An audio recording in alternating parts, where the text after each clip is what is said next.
Hello everyone, my name is Ryan Deutsch and I will be presenting the subject of fishing in this demonstration informative speech. To begin with the subject, we have two major different types of fishing. We have saltwater and we have freshwater. They sound very similar, but they are completely polar opposites.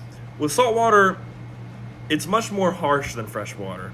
Saltwater, you have to have saltwater rated stuff because, for example, a lot of things can rust. As I'm an engineer, I know I've dealt with a lot of metals before, I dealt with a lot of things before. Saltwater rusts and completely destroys some things. So you'll have to have reels, rods, your hooks, all these have to be saltwater rated to make sure that they can withstand the saltwater. But as far as freshwater goes, it's much easier. Freshwater, basically everything that's saltwater related can be used in freshwater. But everything just freshwater related cannot be used in saltwater because it's just such a completely different environment. Another thing is that the fish in the saltwater are very different to the fish in the freshwater. So you're going to have to use different, you can use the same reels and rods if they're rated for, both to be able to be put in both, but like your baits, your lures, all that stuff is going to be very different. Also your line's going to be different. You have to be, the saltwater is probably going to have heavier line tests, which means they can withstand more weight, and just a few other differences. So other than that, to dive right in, we have the fishing rod. So within the fishing rod in saltwater, you're going to want to use more of a bigger fishing rod. That's just because bigger fish are in saltwater. Saltwater carries bigger fish. You want more of that bend in it. You want it to be able to give a little bit more, but at the same time, you want it much longer so it can reach and it can carry all these bigger fish. You want it a little thicker, all that stuff. But with freshwater, I would say you want to have around 6 to 7 foot pole with a good bend. For example, I brought my little setup right here. This is exactly what I use. It's a 6.5 foot pole, I believe, yes. And these things are called eyelets. This is a huge game changer. So I like the little eyelets, which they're about this big around. I don't know if you can tell. But a lot of people like the bigger one. I like the littler one. The littler one provides more accuracy for when you cast, and right wherever you point your rod right at the end of your cast is exactly where this puppy's going. It just provides more accuracy and everything. Also, this little thing, you just put right under your forearm, make sure you have good grip, and it has a little grip protector here. Make sure you grab it well. And then moving on to fishing reels. Should have just kept this out. This is an example of a bait cast reel. This is my favorite reel. We're going to be discussing just two. There's many different types of reels. Today we're going to be discussing two of the most popular ones. This is a bait cast reel. Within this bait cast reel, it is much smoother than just a spin cast reel, but it's also much harder to cast. Whenever you cast this reel, you want to point right to where you're casting, and right before it hits the water, the lure hits the water, you want to put your thumb right back here. Because if you don't, this line's going to stop moving, but then this has so much velocity and acceleration that this line's not going to stop moving, and it's just going to cause a huge bird's nest. So that takes about 45 minutes of fishing time. Instead, you're working with this, trying to get this out. But yeah, this is a much smoother cast, much smoother reel. There's something called bearings in fishing reels. These bearings are much higher. There's much more bearings in the bait cast reels than the spin cast reels, which calls for a much smoother ride and much smoother reel. This is a spin cast reel. So spin cast reels are much more safe. They're much easier to cast. Not as smooth, smooth to cast. You can't really cast them as far, but as far as durability, these are probably a little more durable and can give a little bit more. You just simply grab it here and start reeling. To cast, you just open that and then the line's able to come out. You don't need to close it right before it's the water. It'll just stop itself. Right when you start reeling, it'll close as well. So these are spin casts, a little bit rougher, but probably more reliable in saltwater areas. Freshwater, I'll go with more of a bait cast. And then moving to fishing line. So, for example, there's two main types of fishing line. There's braided, which is what this is. I don't know if you can tell. And there's monofilling line.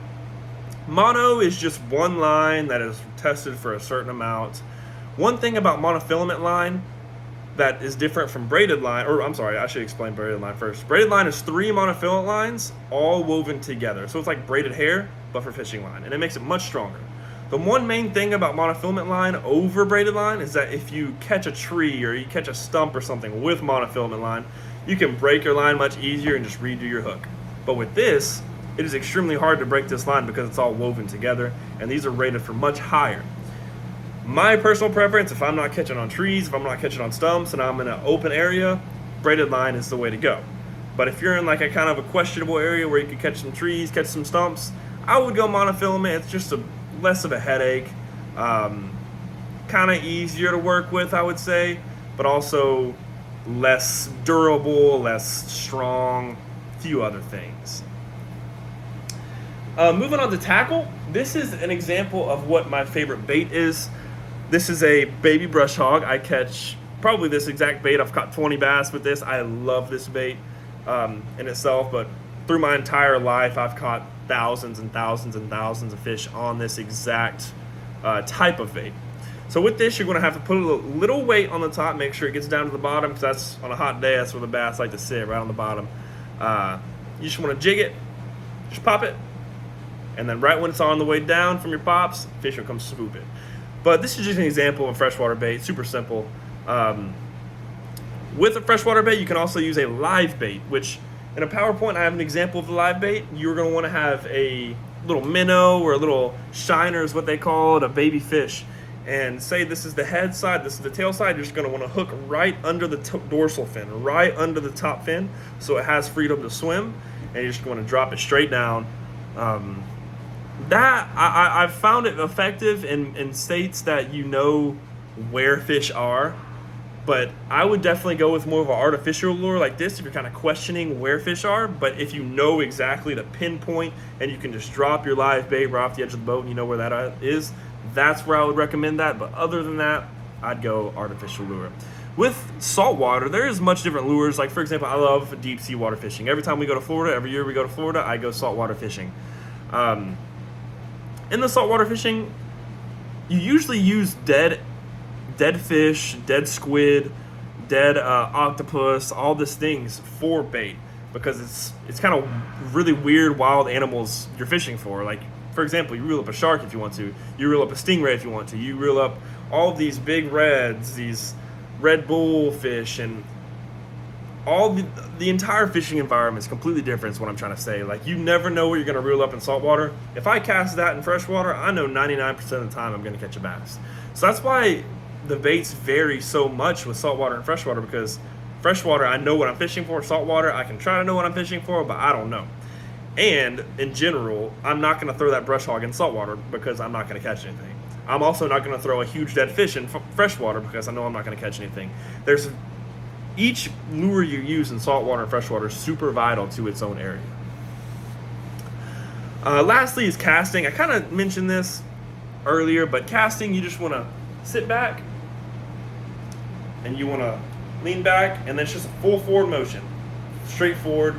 You just want to aim right to where you want to cast. You want to put the end of the lure right where you're casting, and 90% of the time if you do it right, it'll land right there. Same with casting the hook. It's just a little lean. So say you get a little nibble and you want to kind of hit it, and the fish is hitting it, you want to set the hook, you just want to lean back and just hit like this, and the hook goes right in the fish's mouth right here. And then at the end of hooks, they have these little, let me show you for example right here. At the end of hooks, they have this little barb at the end. So this little barb prevents the fish's lip. I know you can hardly see it. It prevents the fish's lip from coming back out of the fish. It makes it remain in the fish's lip, and it doesn't come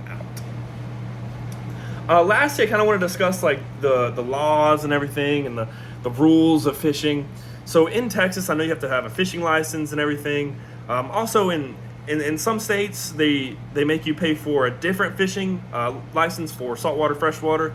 You have to make sure you get those, or else you're going to get smoked by a game warden. Also, in a lot of areas, a lot of neighborhood areas, a lot of public areas, places are catch and release. So you cannot catch and take home. You have to abide by the rules and catch and release.